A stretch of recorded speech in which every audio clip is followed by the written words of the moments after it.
You're tuned in to Steve Megatron on Altered Geek. Hello and welcome to Altered Geek. I'm your host, Steve Megatron Phillips. Joining me on this adventure into geekdom is TFG1 Mike. Yes, and it's most likely the mic that most people aren't wanting to hear on the mic, because I assume that they were expecting to hear the other mic, seeing as how he's the mic that started this podcast with you 7 years ago. There's too many mics. Hey, the gang's all here, folks. It's Mike, and Mike. Oh, wait. That's right. It's funny because a Mike and a Steve started a Geek Network, and then another Mike and a Steve started a Geek Network. So anyways, yeah, and for those that have commented, no, I will not be clicking. at least trying not to. Here you go. I got it. You people want clicks? Well, there's your clicks. Yeah, well, it's funny because they don't make a quiet mouse, which you would think they would. Nobody wants to hear the by now. Because there's oftentimes I'm clicking between tabs for information. Yep. Or I'm playing a game. In the instance of certain games, you can use a gamepad so you won't hear it. Star Trek Online, you cannot. So, that being said, welcome to 7 years of Altered Geek. Mm-hmm. We started with the BS that was BVS, and we ended on cancel culture by canceling ourselves. Oh, wait. Oops, that's not true. Yeah, we got in so much trouble for that. People were like, you guys suck. You're uninformed. Anyways, so yes, some of it might have been, but 7 years of this podcast. Wow. It's an accomplishment. It really, really is. It's kind of difficult when you think about it. I mean, a lot of podcasts don't actually make it past, episode 4. True. And then other ones don't even make it past, year 1. So when you put it all together, you have a pretty blasted good shot. Granted, 370 episodes later, I mean, I'm not going nowhere. Hey, you know what? Here's the thing. When I lose my voice, when I can no longer talk, when I can no longer say fluckety fluck, fluck, fluck, that's when I will give this up. I started this for myself because I needed something to do. Yes, I absolutely love that people have listened, continue to listen, want to interact with me, and I genuinely, I've told you this off air, I haven't said it on air, but I am, even though I'm not in my normal podcast machine mode at this point, in not being in my podcast machine mode, it's more like, hey, I'm listening to all this new shit, and I'm trying my best to cultivate new friendships, new relationships by listening to these shows. I know this is not the show for this, but I'm just going to say this anyway. I've been listening to the Transmissions podcast, which is a Transformers. It's basically... Is that a Chris McFeely one? No. That's Transformers The Basics, and that's not a podcast. It's a video series. Okay. Transmissions is with Charles Shelton, Jeremy Dennis, Mike something and Daryl something. I'm sorry, Mike and Daryl. I don't remember your last names off the top of my head, but they're basically, they do news, they do comics, they do TV, they do basically what we do on All Things Transformers, except, quite frankly, they cover it all, and they cover it a little bit better than we do sometimes, because they're more into every part of Transformers than we on All Things Transformers pick and choose what we're going to do. They kind of have people that are covering everything. Well, and so does TF Radio. True, with Brian Kilby and Radio Free Cybertron. Those guys are the OGs anyway, though. Oh, absolutely. Yes, they are. But Transmissions recently did an interview with F.J. DeSanto, who is the showrunner for the new Netflix Transformers War for Cybertron trilogy series. And that was a really, really good interview. And like I said, I know this is Altered Geek and not all things Transformers, but I'm pointing out I'll pull it up right now. You're pointing out the fact that they actually covered something and it was good. Well, no, I'm pointing out the fact that I'm listening to things like I'm not broadening just your horizons. Yeah, when I was producing stuff, I had completely stopped. Like when I would listen to our stuff is when I would be editing it, and then once we put it online, I don't listen to it again because I already heard it when I edited it. But like I've been listening to Michael Rosenbaum's Inside of You, where he interviews various people. Like he's interviewed Justin Long, he interviewed Dr. Drew, he interviewed Grant Gustin. I think the first interview I think I've mentioned this on this podcast before. The first interview I heard him do was the one with Stephen Amell, where Stephen Amell had a breakdown on the podcast and had to come back and read and finish it later. So my point is that in my off time of not producing the mass production that I usually do, I'm doing my best to broaden my podcasting horizons by listening to other things to figure out how other people are doing what they're doing, to see how I can evolve what we do in the future. Yeah, I mean, I totally get that. And I probably don't listen to as many as I probably should of new podcasts. But, I mean, occasionally I manage it, but quite honestly, I don't have time. Because, one, I don't drive anymore. Yeah. Yeah, I mean, I don't have anywhere to go for work. Because I walk down my basement stairs and ta-da! Office. Although not for much longer. Because we sold our house and we're moving because, quite honestly, we're trying to move somewhere closer to all three of our jobs. My wife works at the church. She works at the local YMCA. I work at my job. And I'm already, like, close to 30 minutes away. And her job, the one where she cleans, that one's 30 minutes away. And so, quite honestly, it's just hectic. Plus, when you have neighbors that kind of suck, it's all the more reason to get out. Plus, we were kind of pressured into this house with our realtor because we were in one of those weird situations where we were renting from a property management company, and he was also the realtor, and the only way you could get out of your lease was to use him as your realtor. Oh wow! So, but the other kind of crappy instance was they wouldn't do month to month.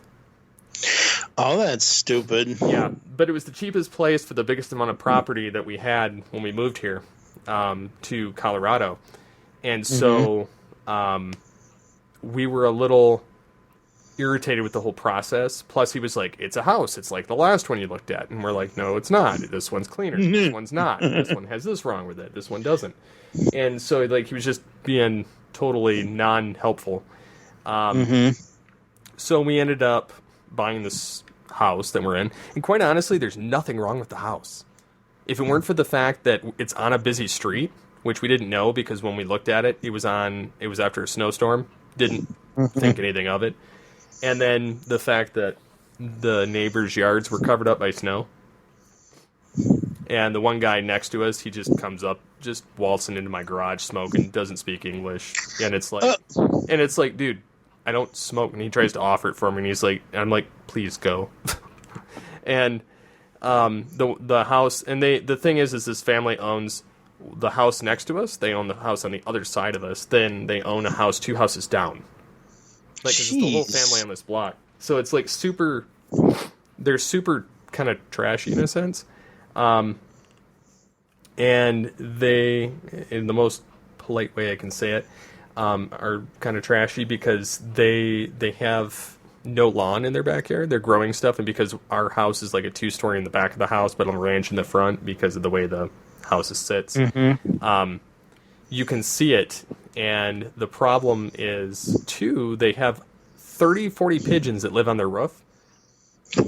God. And they sleep underneath the sunroof. Or the solar panels. Jeez. So, quite literally,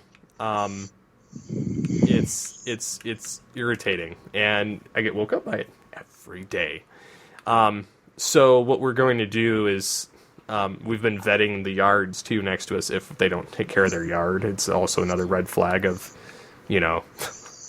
but Right. But we haven't been that picky over it. We've just been kind of picky over the neighborhood in general, and if it's by a busy street, because we want quiet, but we also want some land and we want a decent house, and so it's kind of those little places to fold into one.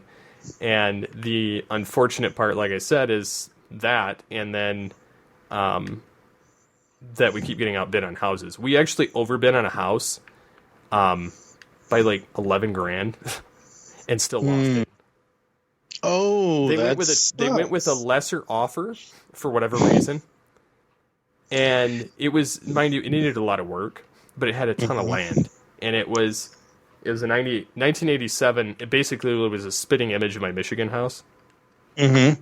So we were going to buy it. And not because of that, but because of the land. And so we put in an offer on it, and they actually went with somebody who paid less because of whatever reason.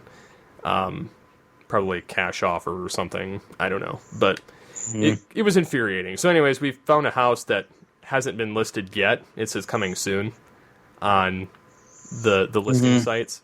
And so we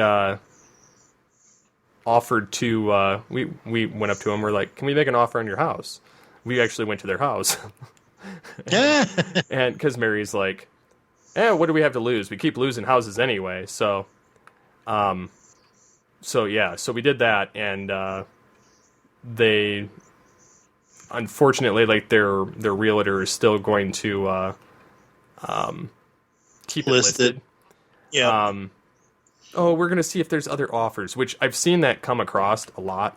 And what's been happening is people, like, I swear these realtors are super greedy because we met the owners, and we go through a broker, and I know nobody cares about my house situation, but but hey, it's all right.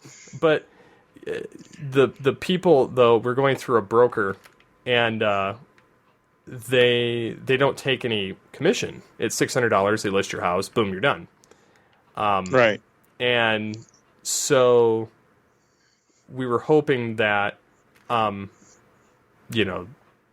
people would be reasonable. Anyways, these realtors, as our brokers put it, has to assert themselves and make themselves feel important. So they tell the homeowner, oh, you don't have to take that offer. Let's wait and see what happens. Which is why we keep losing houses. Even though we have the financing, we have the money to buy these stupid houses. So the church has a leftover house that we're going to rent from their property for the remaining time. Hopefully we get this house. I should know next week or the week after, kind of depending on what the situation is. These people are trying to move at the end of October. So I'm unsure what's going to happen as far as my internet usage over the next however long. So basically what he means, folks, is the 7-year anniversary of Altered Geek might be the last episode for the next little while. Could be. I mean,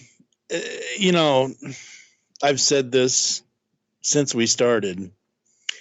Life comes before podcasting, and you have to, take care of yourself and your family and all of that before giving out free content. So, that's just the way it is. Because speaking of free content, Comic-Con. Yes, Comic-Con. Coming to a Comic-Con near you. I'm coming to a home near you, because Comic-Con at home. Yeah. So, what were your thoughts about this? Now, granted, I enjoyed the fact that it was free. Yep. But I felt like there was a lot of wasted time. And when I say that, I mean it with the utmost respect, because I know these people are just trying to put on a show, to tease things or to fill the slots. And they did have quite a few different things in it. But my entire thought process on it anyway was that,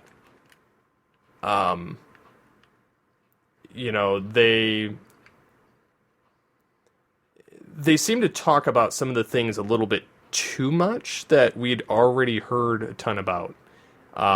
Or they had like cast interviews or table reads or things like that, which are fine. I mean, I know they do those at Comic-Con, and those were kind of neat, but honestly, it was kind of flat, being that they didn't actually have the personal dynamic. I think that because I want to cut it a lot of slack, because in 50 years, first time in 50 years that San Diego has not hosted the San Diego Comic-Con, because the virus and everything else, and everybody's at home or whatever, and no large gatherings of more than, can you imagine if we were two of the lucky 50 people that got into a reduced comic? Like, that would be amazing. But I think that this year, hopefully it's the only year that this happens, with Comic-Con at home and the technology and everything else, it's pushing the technology to the technology limits. Like, we are extremely technologically advanced, but at the same time, when everybody is using it at the same time, it's a taxing toll on what the technology is able to produce. So, the internet's not going to be here forever, folks. Well, what's funny is, I watched the Star Trek panel. That was really the main one that I paid attention to. Not that I didn't care about the other ones. I did. But that being said, I felt like we were getting kind of shafted on some of it. Like, yeah, they had lower decks, which whoop-de-doo. Like, I mean, it's not the Trek for me. I'm not going to crap on it. I don't particularly care for the humor in it or the animation style. I'm going to try it. Trailers suck, generally. Just putting that out there. I am going to give it a shot. I'm not saying that I'm going to continue watching it. I probably will discuss, like, some of that when we're doing like another episode of this. Right. But yeah. So anyways, I felt like that was kind of like meh. The voice cast was interesting. And then they had, some stuff about Discovery, which kind of told some stuff, but again, I didn't feel it was that pertinent. And then Picard, it was a lot of rehashed conversation that we've heard them all say a bazillion times. So, like I said, I wasn't too keen, at least on that one. Yeah, and right now, folks, if you go over to CBS All Access, Picard Season 1 is free to stream. It is? That's what I've been seeing in advertisements. They're trying so hard to get that show to matter. Not that it doesn't. I am grateful that they did bring it back. I'm not particularly thrilled with some of the goofyisms that they've brought in. But, it is what it is.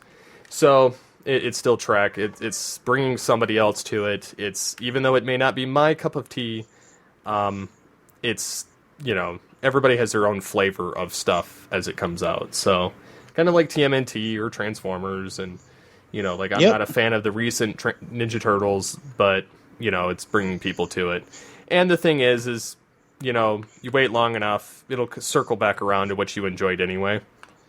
As I've noticed with like Transformers, we got after Beast Wars, we got kind of a crapshoot with Rid and the Unicron trilogy, and then we kind of went back and got animated. And quite honestly, like, that was kind of the pinnacle of what we got, and then it started going back up. We got, Prime, and then it kind of, the new Robots in Disguise kind of fizzled out for me again, and then we got, the Machinima, which was so-so. I liked the animation. I didn't particularly care for the 5-minute episodes, and the shorter time frame on it was a little much, but overall, for what it was, because it was the shorter time frame, I didn't have too much of a problem with it. I enjoyed the story. I enjoyed, some of the story bits were a little much, but by the time they got to the third one, I think it was Prime Wars or whatever. Well, they had Optimus Prime, and I would have loved for Gary to have come back instead of getting the deep voice that we got. But I was fortunate and happy that Primal was in it. The new Cyberverse, we've got Cheetor in it. So I mean, it like I said, wait long enough, and there'll be something that comes along that you can enjoy again. And so I guess that's what I'm trying to make the point of, is even if you don't like it, like, I'm not a fan of Discovery. I find a lot of canon and plot holes, and people are like, well, you should let it do what it's going to do. And I get that to an extent. But if you're trying to build off of 50 years of canon, then it's kind of ridiculous in my mind to try and retcon it heavily. But like I said, they corrected it by the end of season 2, and so therefore we're kind of back in the same boat of, it should be things that I enjoy again with Strange New Worlds. And so, like I said, things kind of circle back around. But yeah, I mean, I was I was intrigued by the Comic-Con. I've saved multiple things, more so for rewatch later. I know they've got it on their YouTube channel, but quite honestly, I don't want to watch it on demand. Plus, if I'm on the go, it's easier if I download the episodes later. And I much prefer that. So yeah, that's kind of the boat I'm in at this point with some of it. But I was grateful that they did do a virtual Comic-Con. It's the first time I've been able to go to technically an SDCC one. Yep. Yeah, it was super fun. It was interesting. It was, like I said, it was an experiment to see how it would all work. And yeah, I mean, it was one of those things where it was so different that I will say that not having it in person probably hurt a lot of mom and pop retailer shops, because some of the people I know that run certain online stores, because some of these companies are going with big box exclusives versus just having stuff like that. Was one big thing that came out of Comic-Con this year, that the big box stores and the bots for the pre-orders, like you look at the NECA Turtle stuff and how they're Target exclusives, and people with, bots that buy up stock immediately and it's sold out, and this, that, and the other thing and everything else. And it was a nightmare. It was like, specifically to my interests, I'll just say this: the Funko shop, their SDCC shared exclusives that were supposed to be on Funko shop, those were gone instantaneously. But that's old hat with Funko, sadly, because people will get on there and just keep buying. And I guess Funko had issues with their load times or their screen times, because somebody would go on there and, like, for example, this is not out yet, but I know it's coming. Someone would go on there and grab a Transformers Funko Pop G1 Megatron.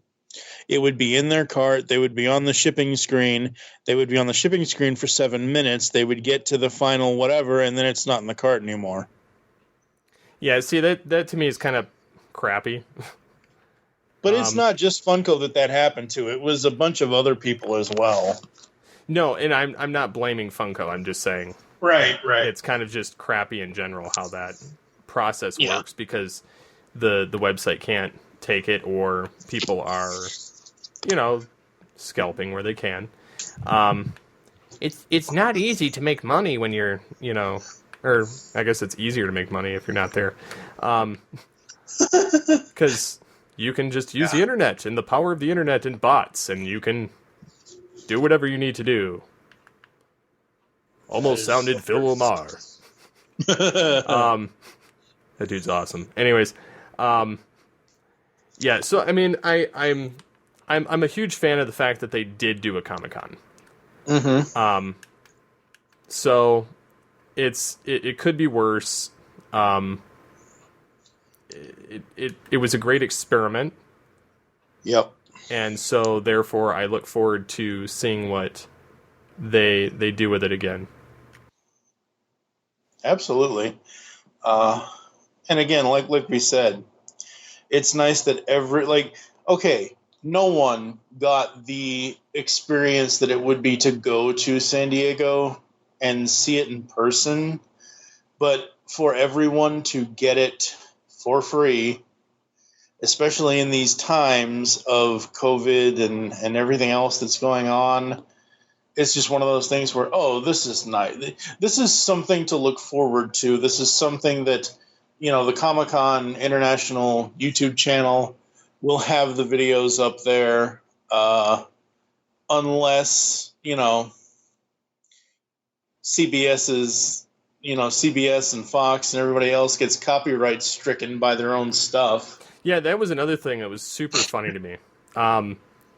There were a bunch of companies that got copyright strikes by their own content, which never happens. That never happens. It was hilarious to me, just because of the fact that they were playing their own videos, their own trailers, and getting shut down for it. So, in all honesty, like I was laughing at the fact that happened, because a lot of times, like, we get flagged for stuff, and it's something super minor. Like, it's not even anything like worth, throwing a big fit over. And they played like whole trailers and they got flagged. Yeah. Yeah, it's just crazy. A few things that I'm looking forward to that came out of Comic-Con. I cannot wait for, and I know this is more of a me thing than a you thing, but Phineas and Ferb, Candace Against the Universe on Disney Plus. That's going to be awesome.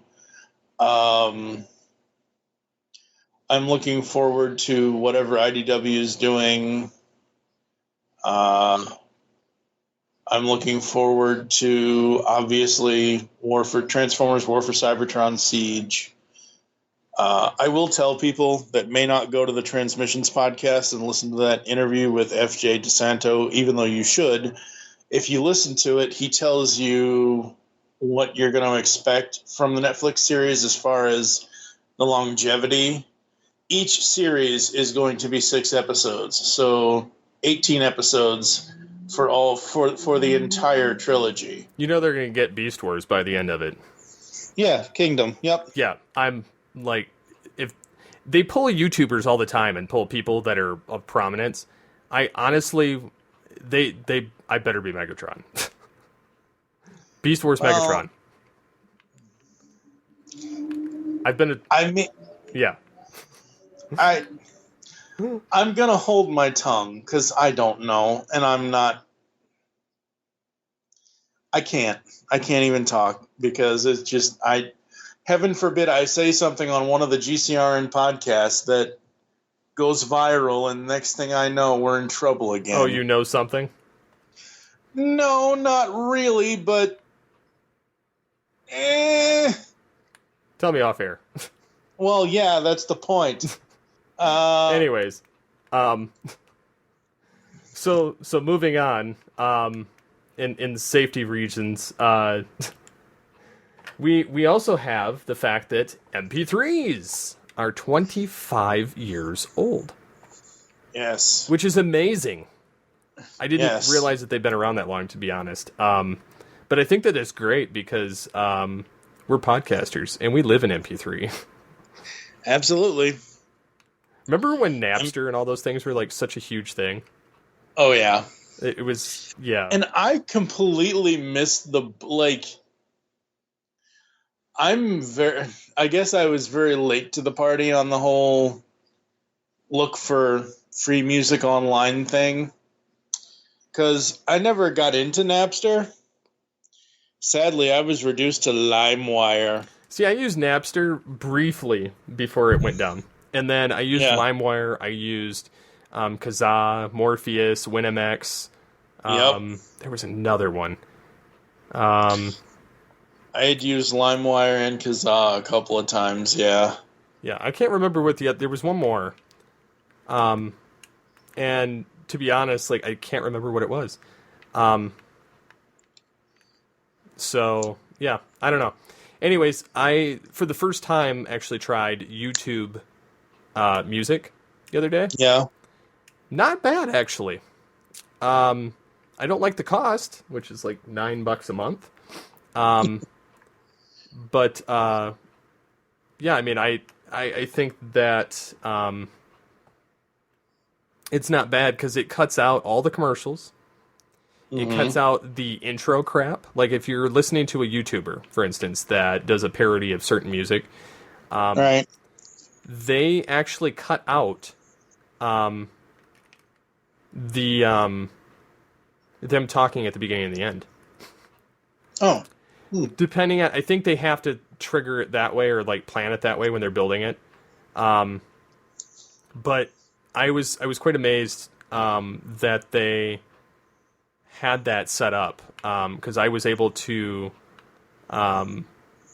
play a bunch of because what it boiled down to is I was trying to play music while I was doing some cleaning at the church with Mary, and I was like, okay, this is just getting ridiculous at this point because I was having to skip constantly, and they what was it? I couldn't get my playlist to play, but miraculously, once I got the YouTube music, it played fine. And you can turn your screen off, but I think it's a little bit much yet. How much it costs? Yeah. But I didn't dislike the service. If it were like $4.99, I have a feeling I would probably keep it. Because it's more likely for me to use. But again, that kind of boils down to the whole MP3 thing anyway. But right, yeah, no, absolutely. I've been using Spotify since I think 2017 or 2018. I think 2017. And that's free. Is when well, it is, yes, but you can also get an actual paid membership. You can get Spotify Premium. And when Karen and I got together, I was like, hey, you have Spotify, I have Spotify. They have this thing called Spotify Family. Instead of us both paying $9.99 or whatever it was, I don't remember what it was, we each still have our individual accounts, except it's just under one banner, Spotify Premium for families, I believe. And it's like under $20 a month for the two of us. It's like $16.34 or something.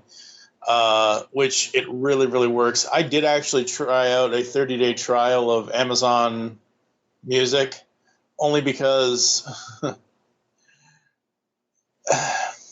I'll put it to you this way, folks. I grew up with mostly rock and roll, but when I got to the 90s and I ended up in Kentucky for 25 years, I went a little bit country. And sadly, the only place you can really get the actual Garth Brooks tracks, because he has a deal with Amazon Music, is Amazon Music. So I tried out the 30-day free trial of Amazon Music, and I dug it. I thought it was great.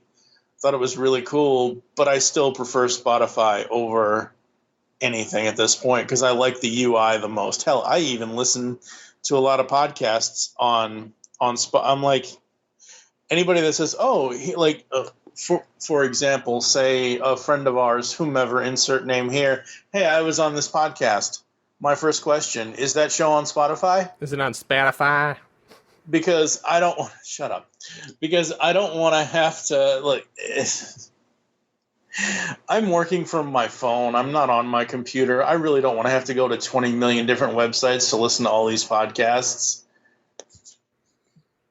So, I get it. I guess that's just me and my first world problems, considering there's more to worry about in the world than where you can listen to podcasts or music or whatever. But you know what, folks? We need some sort of entertainment. Like I mentioned earlier, something to look forward to with the comic. So, some of the Comic-Con stuff. Mighty Ducks finally hit Disney Plus, the very first Mighty Ducks film. And then the other two sequels are going to hit later this year. And I had mentioned that to a friend of ours, and he's like, yeah, but I wish they were there now. I said, well, at least it's something to look forward to, because it's something that this person and I both enjoy, is those three films. And I'm like, well, hey, in October. No, it is not Neil. I will state for the record that my love of the Mighty Ducks is not shared by TV's Mr. Neil, I don't think. I've never actually heard Neil talk about the Mighty Ducks movies. He's probably like, it's a travesty. It needs to be burned. I don't know. I could be wrong. But I know that we had a conversation about sequels, and he was like, some movies just don't need those. And I'm like, why? I was looking, and this is behind the scenes. 2 and Caddyshack 2, I kind of agree with him, but I get that it's some things are entries to certain people to geekdom, and so. Hey, I probably would have never noticed Beverly Hills Cop if it wasn't for Beverly Hills Cop 2. But anyway. No, so I mean, the whole looking forward to, because here's the thing: we had San Diego Comic-Con at home this year. What are the holidays going to look like this year?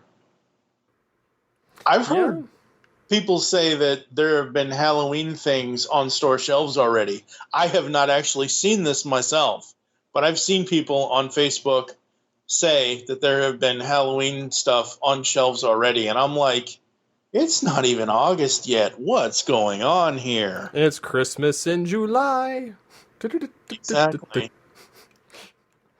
Yeah, I don't know. It's been a strange year, and I think it's going to continue that way. Yeah. So, kind of jumping ship a little bit to different topics.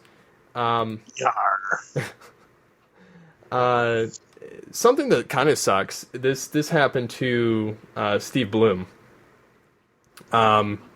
He had a live stream, or not a live stream, but he was giving out free autographs. People would send him stuff, as with a return label and so on and so forth.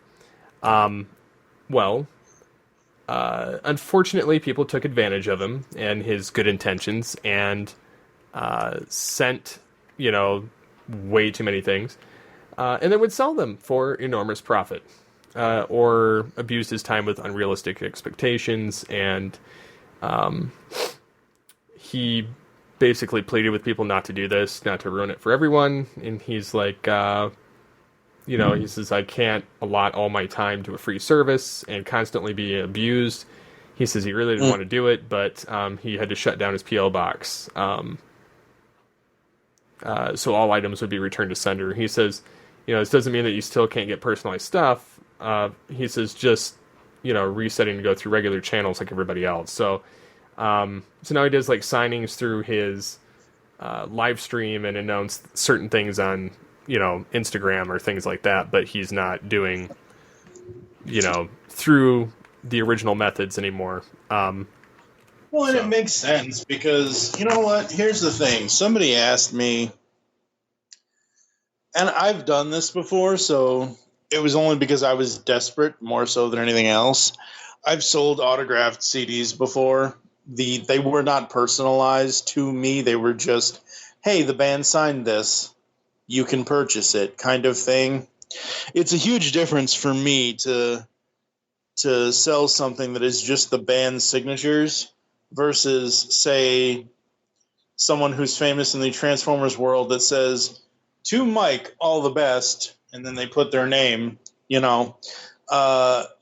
that because no one's going to buy that because it's personalized to me. You would have to find another Mike in order to sell that to that person thing. But so somebody asked me a while ago about selling DCAU DVDs that are autographed, and I'm like, don't do it. It's not worth it. The signatures, like, especially if they're personalized to you, if it has your name on it and then their signature, it is absolutely not worth it. You got that autograph for you. Yeah, and that's my thing. Is like I couldn't like I've got autographs like I've got them from like I'm trying to think of their names now. I know I got David Kay's. I got a photo with Frank Welker. I've gotten autographs from Bob Budiansky, Scott McNeil, and a plethora of other people. There's no way I'd give up those.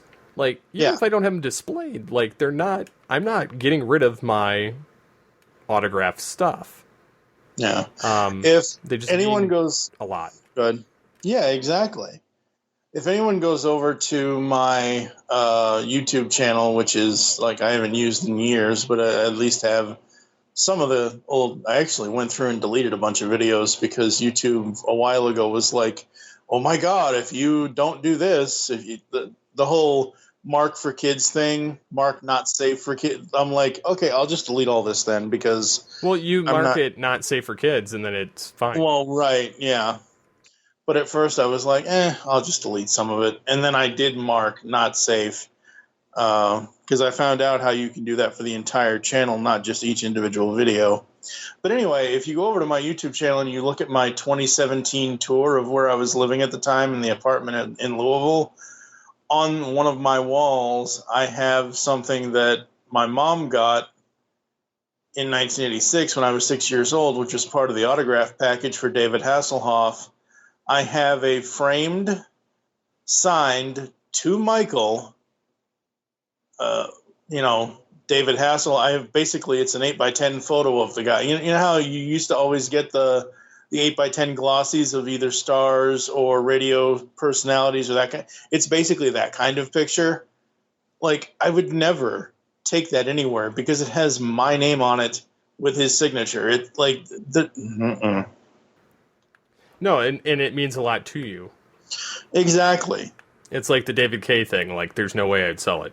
Like, I honestly want one of those like things where it goes, yes. But I just can't. Yeah, it's $30 and I don't have that. So, but yeah, so I mean, I don't know. It's the fact that they took their time to do it, even if you had to pay for it. Like, it's the fact that you had to take your time to ask for it. So to me, I honestly would not part with it. So yeah. So I totally agree with him there. Yeah, and I mean, even if Steve Blum or anybody else that's in voice acting or whatever else, if they want to offer a service where they're like, hey, if you provide postage, or whatever, or kind of like how, didn't you a couple of years ago buy something from David Kay or something, or like I bought some voice? No, I bought some autographed photos. Right, exactly. So you bought the autographed photos. Did he personalize them to you, or was it just his? Yeah, he personalized. Yeah, see, that's the thing. I was perfectly fine with that. No, absolutely. See, that's the thing. Like, you can do something like that. If you want the guy's autograph or the lady's autograph or whoever's autograph, and they offer a service of, hey, I'll autograph this stuff for you, then do it. I mean, it's not that big of a deal. I mean, as long as they're offering it, and especially now with the world we live in, with the whole virus, and even though we're not really on lockdown right now, it still feels like we should be, but we're not.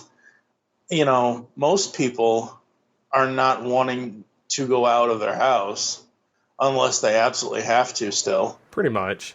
I know I've always been that way, where if I don't have to go out of the house, I won't, kind of thing. So the virus for me didn't change how I felt about it at all. Now I know you guys used to go to parks and we go to parks still. Well, right, but I'm saying we go to the national parks and stuff like that. So, but yeah, I mean, it's just one of those things where I don't know. It just seems like conventions at this point. I've always wanted to go to San Diego, to BotCon, to whatever. But now with the whole, gatherings of 50 people or less, like, I don't want to deal with the crowds. I actually enjoy, even though I watched only bits and pieces of the Comic-Con and home panels that I watched, I still enjoyed watching it because I could do it on my time and I can always go back to it. I don't have to be locked into, you have from Thursday to Sunday to see everything you can possibly see in this 100 or 200,000 square foot or however big San Diego is. Like, the biggest thing for me with San Diego Comic-Con is that over the years, it's gotten so big that you really do have. San Diego Comic-Con is essentially Disneyland or Disney World. You have to pick and choose what you want to do because unless you're, a rich orange asshat, you really can't afford to do every single thing. Can't afford it anyway. Most Sure. people can't afford it, like, in general. So. Well, yeah. So, but yeah, 7 years, man. Jeez. Feels like just yesterday you started this show. Yeah, it does, quite honestly. Of course, it always centers around a Batman movie, so who knows? Have you... Okay, so... speaking of masks... Okay, that's not where I was going to go with that, but sure. It says, and this is a funny one about face masks, so don't get up in arms, anybody. I'm not mocking it, I'm just saying this is funny as far as what it's caused.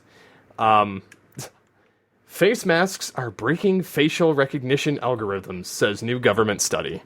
Yay! Because I'm not a big fan of facial recognition technology, because I think it should be illegal, because... I think that's like an invasion of privacy. So, mass surveillance for the lose. So, that's like one good thing that I find with the masks, is that you're free from being spied on by pretty much everybody. Walmart, Kroger, government, street signs. You can't enter any of those places unless you're wearing one, so... I know, so it's all the better that, you're not allowed to get my face either. It's so funny, and I think I mentioned this a couple episodes ago or whatever else, but I went in for a sleep study, finally. I kind of already figured out that I have severe sleep apnea. It is what it is. So I went in for the sleep study. The technician that was supposed to meet me at the door to bring me into the thing was like, "Oh, well, if I don't see you or I don't recognize you from, your ID picture," which that's the one good thing about this whole virus thing, I'll say, about the whole medical profession, is everything's online. Here, we need your driver's license or your photo ID. Just take a picture of it with your phone, and the whole paperwork thing for having to go to the doctor is all online now. Absolutely love that. But anyway, I had to take my mask off for half a second and just show her, "Hey, look, it's me." She goes, "Oh yeah, that's right." I'm like, "Yeah, I don't know how you were going to recognize me with this thing on." With this tomato on my face. Yeah, exactly. But no, you mentioned the Altered Geek and the Batman movies and whatever else. 7 years ago, you and Mike Powers started with the BS that is BVS, and now we just got the trailer dropped for the interactive Batman Death in the Family direct-to-video DVD. I did see that. Did you see the trailer? I didn't see the trailer. I didn't. I heard. So I think I posted the trailer on all of on Geekcast Radio Network's Twitter and Facebook and everywhere else, so you can probably go back and watch the trailer. But basically, it's similar to what the Carmen Sandiego thing, not the television show series, but they did a Choose Your Own Adventure Carmen Sandiego special on Netflix. Didn't they get in trouble for all that? I don't think so. Because, I know Netflix got in trouble for it for Black Mirror or something like that.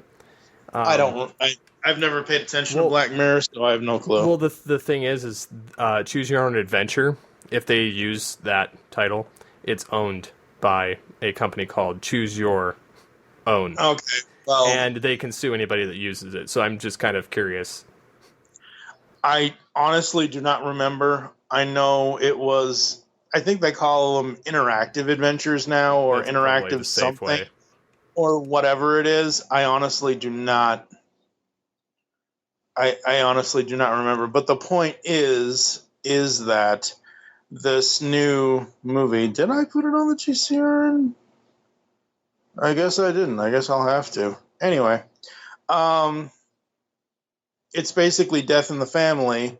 And instead of calling a 900 number like back in the 80s or 90s, you can actually choose whether Robin dies, whether Batman saves him, whether he comes back from the dead. You have 3 different choices of what happens to Jason Todd Robin within this movie, and there's multiple endings that you'll be able to see.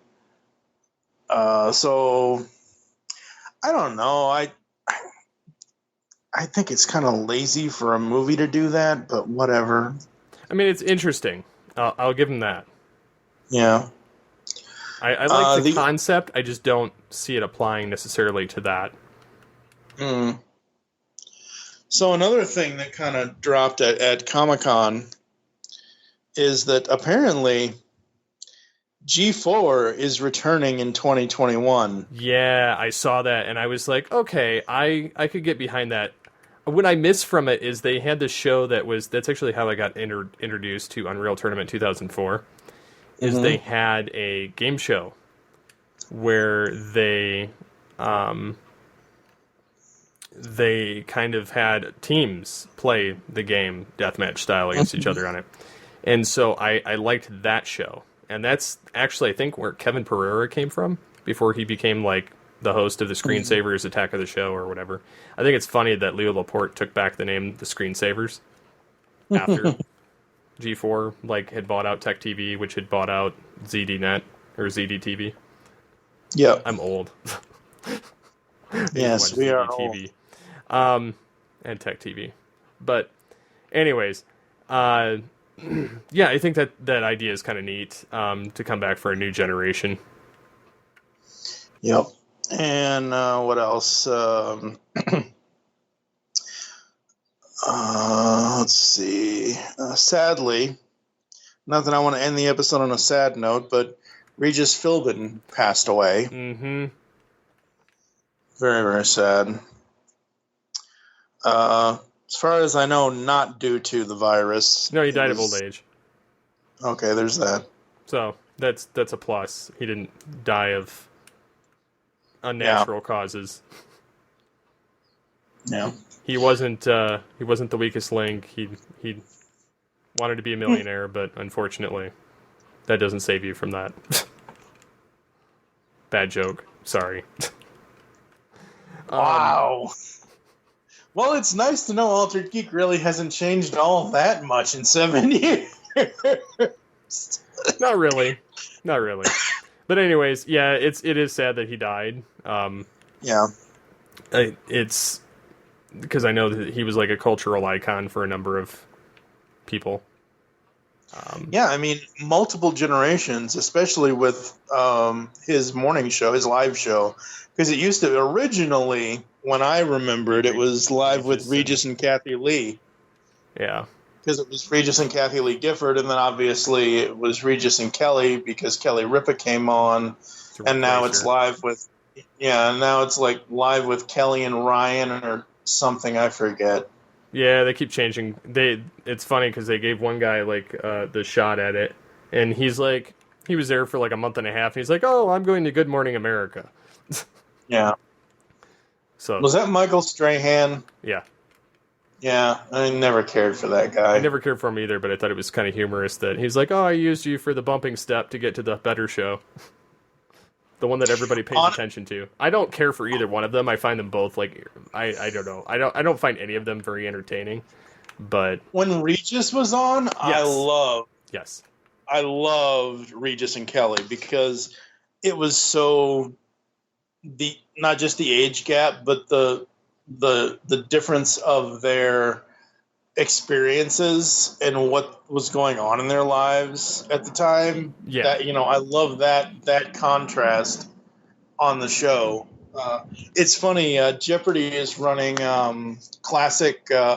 They're doing Out of the Vault stuff, and as of this recording, Monday, July 27th, they ran the episode where Regis Philbin was on Celebrity Jeopardy with Alex, and I forget who else was on, and I got to watch that. But I thought you were going to say Celebrity Deathmatch, and I was like, what? No.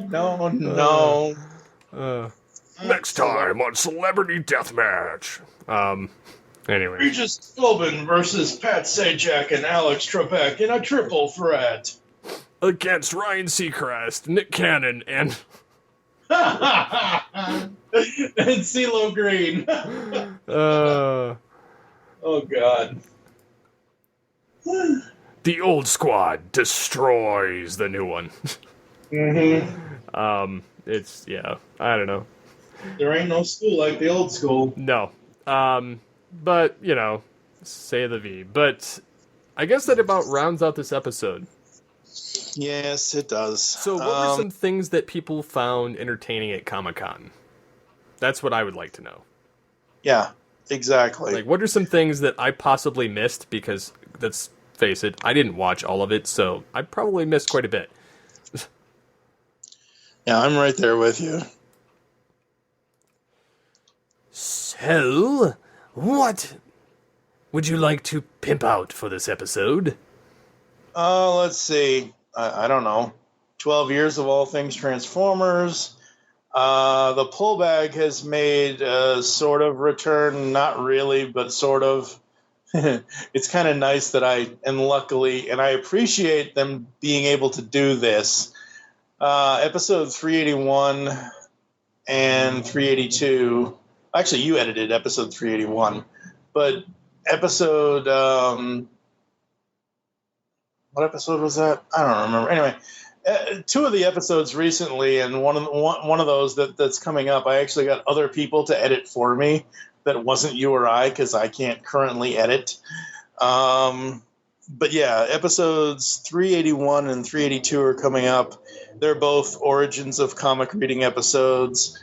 I'm not really doing anything else other than whatever you and I do together at this point, because my computer is still in storage. Hopefully with this next stimulus package, we can get that storage unit out here and I can actually have my computer back. Of course, that scares the hell out of me because it has to go through so many damn updates because it hasn't been updated since December of last year. I think there's only been 4. It didn't break anything. I'm still using everything, so there's that. That's good. So yeah, that's about it, I think. So until next time, get altered, get geeky with the Altered Geek.